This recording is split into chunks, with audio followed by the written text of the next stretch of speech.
El día de hoy tenemos al padre Rafael Moreno Villa, un jesuita que pertenece a la provincia de México y que ha estado trabajando por muchos años, no solo en la región de México y Centroamérica, sino en toda Latinoamérica. Somos muy afortunados de poder escuchar su expertise, de poder escuchar sus experiencias, sus vivencias. Y bueno, él el día de hoy nos hablará de cuál es el contexto migratorio en este momento en Latinoamérica, cuáles son los principales retos y desafíos que en América Latina se tienen para poder enfrentar la migración y también cuál es la respuesta que algunas obras de la Compañía de Jesús, los jesuitas, están dando al fenómeno migratorio y de refugiados. Rafa, te agradecería si pudieras decir algo más acerca de tu experiencia, de tu expertise, de cuál ha sido un poco tu trayectoria de trabajo. Sí, en primer lugar, quiero agradecerles el que me hayan invitado a participar en este tan importante webinar y manifestarles que para mí es un honor estar pues con ustedes y que me da también mucha entusiasmo saber que jóvenes y demás personas que puedan ver este webinar, pues les interese toda la problemática de la migración. Yo en estos años he estado principalmente trabajando en contacto directo con migrantes y también estructurando nuestra respuesta como Compañía de Jesús a la situación o al contexto migratorio de América Latina. Y en síntesis, lo que podría decirles es que más que creer que he aportado mucho a los migrantes, estoy absolutamente convencido de que ellos me han aportado mucho y principalmente en este sentido. Primero, me han dado sentido de esperanza. A pesar de sus situaciones tan difíciles, ellos no se presentan como víctimas, sino como soñadores, generalmente. Y segundo, también me han enseñado a tener mayor resistencia en la vida para poder afrontar las dificultades con esa esperanza. Muchas gracias, Rafa. Vamos a iniciar con una pregunta que es un poco de contexto y que yo creo que a todos los que nos ven en esta serie les interesa. Sabemos que la movilidad humana no es un fenómeno nuevo en el mundo y mucho menos en Latinoamérica. Ha tenido diferentes momentos importantes, tanto en el Cono Sur como en Centroamérica, la misma migración de mexicanos hacia Estados Unidos, hacia el norte. Pero te pediría que nos pudieras compartir en este momento cuál es el contexto de la migración en Latinoamérica hoy en día. Pues mira, yo creo que es importante, sobre todo para los que no conocen bien nuestro continente, el que tomen en cuenta que Latinoamérica es de las regiones más violentas del mundo, de las más desiguales y de las más vulnerables por desastres naturales. La frontera de Estados Unidos y México es la segunda frontera más transitada del mundo. Por otro lado, obviamente, Estados Unidos es el primer país de destino en el mundo con más de 50 millones de migrantes internacionales. Y también, obvio, es el primer país de origen de remesas que genera cerca de 68,000 millones de dólares al año, ¿no? Por otro lado, México es el segundo país a nivel mundial con más migrantes residentes en el extranjero, después de la India. Y Venezuela es el segundo éxodo a nivel global, con cerca de 6 millones de personas en el exterior. La trayectoria de los que hacen los migrantes, sobre todo los migrantes obviamente en situación irregular, cuando pasan por México es de las trayectorias más peligrosas del mundo. Y eso se debe a la presencia del crimen organizado en toda la ruta migratoria o las principales rutas migratorias de los migrantes, pero también se debe a que las autoridades mexicanas están infiltradas por estos mismos crimen organizado y extorsionan mucho a los migrantes durante su camino. Y por último, también, sobre todo para pasar de la frontera de México hacia Estados Unidos, es una zona bastante peligrosa por la que generalmente transita. Ya entrando en particular sobre la situación migratoria en América Latina, podemos distinguir, grosso modo, tres grandes subsistemas.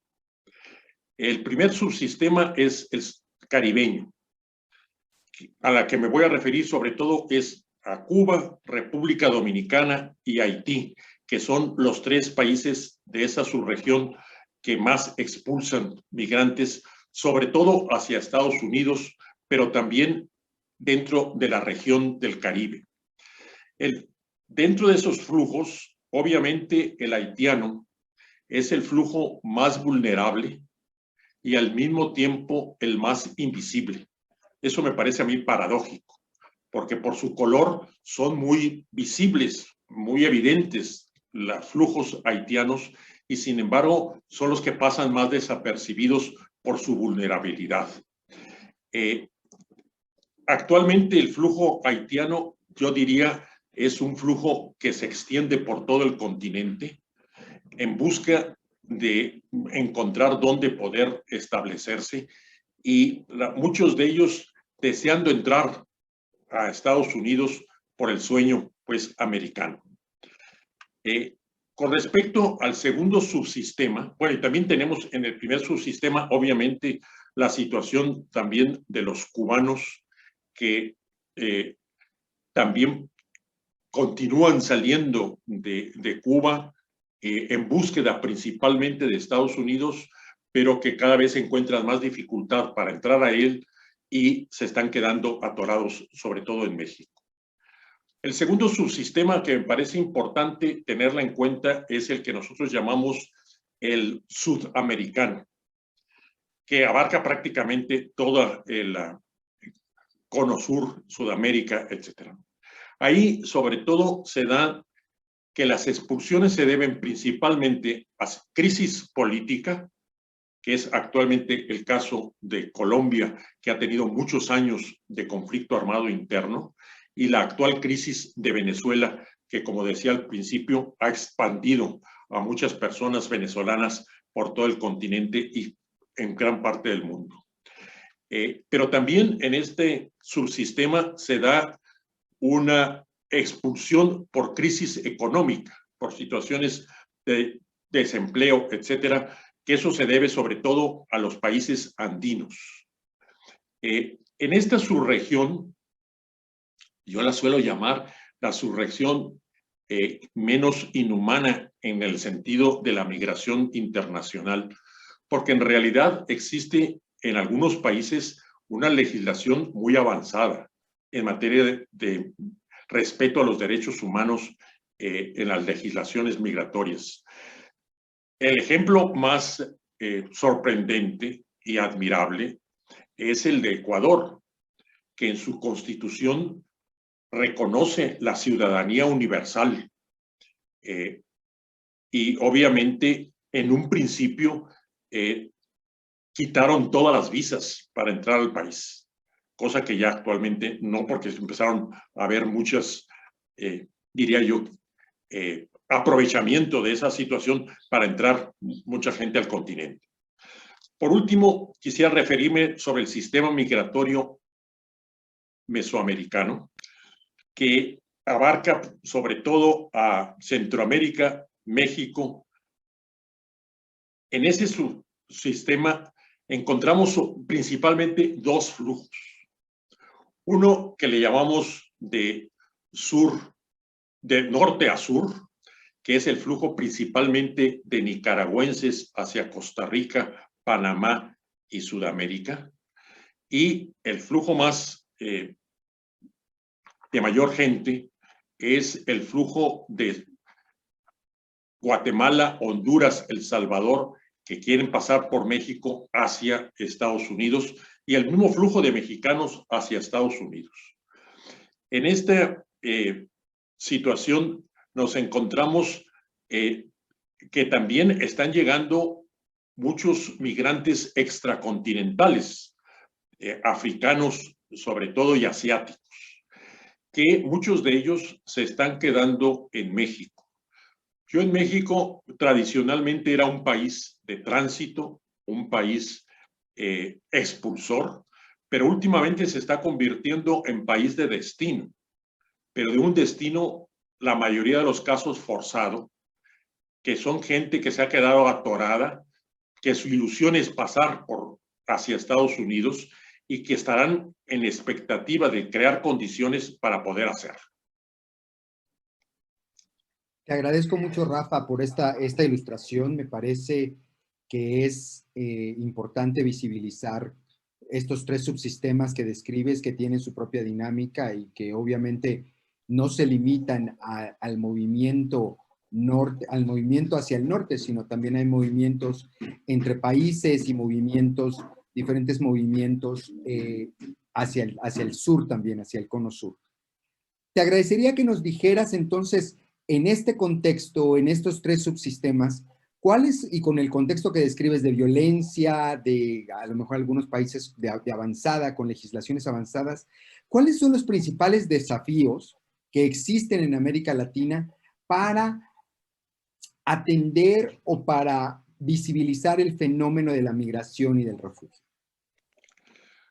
Mira, yo suelo llamarlos macro desafíos, porque realmente son desafíos a los que acompañamos a los migrantes, nos hacen sentirnos, y a los mismos migrantes los hacen sentir impotentes por ser realmente muy estructurales y macros. Pero no puedo dejar de ignorarlos porque son los que, desde mi punto de vista, más están influyendo en la migración, y tomarlos en cuenta nos ayuda a reducir frustraciones o expectativas. El primero de ellos, que yo considero que es el más importante y que probablemente no es exclusivo del continente de americano, es lo que yo llamo que se está dando una tensión creciente entre, por un lado, la necesidad de emigrar por distintas razones económicas, de violencia, de desastres naturales, de unificación familiar, etcétera. Pero por otro lado, se está dando un incremento en los obstáculos y riesgos para poder hacerlo, y finalmente una reducción de oportunidades para lograrlo. Es decir, estamos yendo cada vez más hacia una migración más explosiva, y que se está generando un cuello de botella que, si no la atendemos en un futuro no tan lejano, puede explotar. El segundo macro desafío es el que cada vez es más difícil aplicar y que sean de utilidad práctica y distinguir las categorías del derecho internacional en la que tradicionalmente se distinguía al migrante laboral y a la persona necesitada de protección internacional o solicitante de refugio. Eso, actualmente la emigración, la expulsión se da por multicausalidades, y eso hace que sea mucho más difícil poder distinguir en realidad quién es migrante, quién es refugiado, y las mismas categorías internacionales, sobre todo la del refugio, se ajustan más a una situación que ya ha estado superada y no corresponde a la realidad.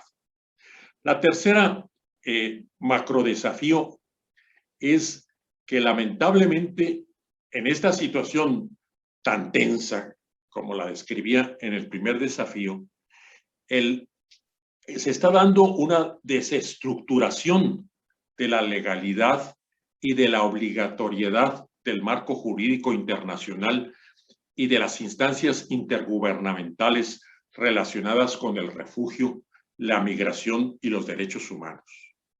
El caso más claro es los pactos mundiales que se han aprobado recientemente, tanto el de migración como el de refugio.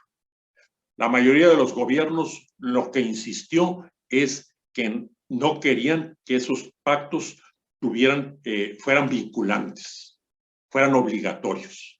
Eso hace que sí, los pactos puedan tener frases bien hechas, esperanzadoras, pero que en la práctica los gobiernos no se sienten obligados a vivirlas. La cuarta desafío es que cada vez más se está utilizando lo que hemos llamado la externalización de las fronteras y del asilo. Es decir, la frontera, Estados Unidos está queriendo impedir que llegue la migración a su territorio. Tradicionalmente lo hacía en la frontera de México con Estados Unidos. Actualmente esa frontera se ha ido hacia el sur y ahora está en la frontera de México con Guatemala. Ahí es donde México está queriendo parar a los migrantes para que no lleguen hacia Estados Unidos, y se está avanzando a que ahora sea también Guatemala la que pare la migración de Honduras y El Salvador y de algunos países de Sudamérica o extracontinentales. Y lo mismo está sucediendo con el asilo. Estados Unidos, sobre todo, está queriendo que otros países sean los que reciban a estos migrantes. Y en el tiempo de Trump se llegó hasta el escándalo de que Estados Unidos identificó como países receptores de personas necesitadas de protección internacional justo a Honduras, El Salvador y Guatemala, que son países expulsores de personas necesitadas de protección internacional. Quinto desafío, me parece que es la perspectiva de la securitización, militarización y criminalización de las políticas migratorias gubernamentales. Cada vez más el problema de la seguridad es la que se está imponiendo, y eso está haciendo que se militaricen las fronteras y se vea a los migrantes como personas que son delincuentes, que traen un problema a los países de destino en contra de lo que es la realidad, que son realmente un apoyo y una fuente de desarrollo y de trabajo y de mano de obra que necesitan los países de destino. Y finalmente, me quiero referir muy en concreto a la situación actual de Estados Unidos. El gobierno de Biden, cuando principalmente Biden era candidato, pues hizo muchas promesas de desmontar todas las medidas antimigratorias que vinieron con el caso del presidente Trump. Esas promesas de campaña les está resultando muy difícil de poderlas cumplir, porque se está dando un fenómeno que en la medida que quieran liberar un poco esas medidas, generan un efecto que le llaman efecto llamada, que entonces al ver que se está liberando un poco la política migratoria, hay más migrantes que quieren ir hacia Estados Unidos, y se está generando en la frontera de México con Estados Unidos una acumulación de personas que se está convirtiendo en una situación cada vez más conflictiva. Y eso está generando una reacción en cuanto que está fortaleciendo a los que están opuestos a la migración, está haciendo dudar a los que estaban queriendo apoyar estas medidas, y un sector de la población de Estados Unidos también está atemorizándose. Te agradezco mucho, Rafa, el que nos compartas con tanta claridad estos desafíos que tienen que ver con políticas, que tienen que ver con la misma estructura, con la experiencia de las gentes que se quedan atoradas o varadas en diferentes puntos de Latinoamérica, y obviamente también la realidad que enfrentan diferentes actores para poder responder. Yo te pediría que si brevemente, como para cerrar esta entrevista, nos pudieras compartir un poco cuál es la respuesta que las obras de la compañía, las universidades las universidades jesuitas y otros organismos, cuáles son las respuestas que se dan ante estos desafíos que nos presenta la migración. Mira, muy rápidamente, nosotros hemos considerado que la migración es una realidad continental o global y al mismo tiempo cada vez más compleja.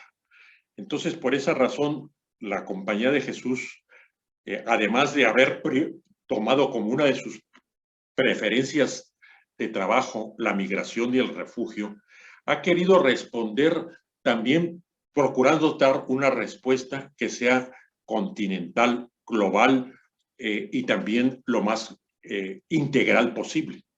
Y en ese sentido, hemos articulado nuestras universidades, nuestras parroquias, nuestros centros sociales, para poder ofrecer 3 dimensiones de esa respuesta. La dimensión pastoral, de contacto directo con los migrantes, estar bien enraizados en su realidad, que significa pues el apoyo psicológico, el apoyo legal, el apoyo espiritual, la ayuda humanitaria, etcétera, a estos migrantes. Segundo, también darles una respuesta de incidencia en tratar de cambiar las estructuras para que se respete el derecho a migrar y haya respeto a los derechos humanos en el tránsito de estas personas, y también para generar una cultura de hospitalidad en el continente. Y finalmente, queremos también hacer un aporte de investigación y académico de docencia que nos permita analizar las causas estructurales que están generando la migración para tratar de promover propuestas que cambien esas causas y también pues tener distintos tipos de formación formal o informal para capacitar sobre la migración. Rafa, no me queda más que agradecerte como tan claro estas respuestas que nos das, especialmente yo creo que lo que nos compartes en torno a las respuestas que se dan nos invita a todos nosotros, los que trabajamos en universidades jesuitas, los que trabajamos en otras organizaciones, como a repensar cuáles son nuestras respuestas ante el fenómeno migratorio y de refugio, y especialmente en Latinoamérica. Me parece que el resto, tu webinar, esta presentación, esta entrevista, nos permite poner todo el contexto para otra serie de webinars y otra serie de presentaciones que estarán disponibles en línea y que se harán desde diferentes regiones de Latinoamérica. Entonces, te agradezco mucho el tiempo, te agradezco mucho el que nos compartas con tanta claridad lo que existe hoy en Latinoamérica a este respecto. Y bueno, si nos quieres dar la última palabra de reto, de envío, de alguna manera de ánimo, te lo agradeceremos. Pues muchas gracias. Yo quisiera principalmente invitar a todos los que puedan escuchar y ver esta serie, el que se entusiasmen y se sientan invitados, llamados, retados por tratar de aportar ante esta realidad que es muy desafiante, pero al mismo tiempo es el clamor de uno de los desafíos más importantes de este siglo para la humanidad, porque todos somos hermanos y tenemos derecho de vivir en este mundo todos fraternalmente. Así que espero que las personas que participen en esto cada vez se acerquen y se comprometan más con nuestros hermanos y hermanas migrantes.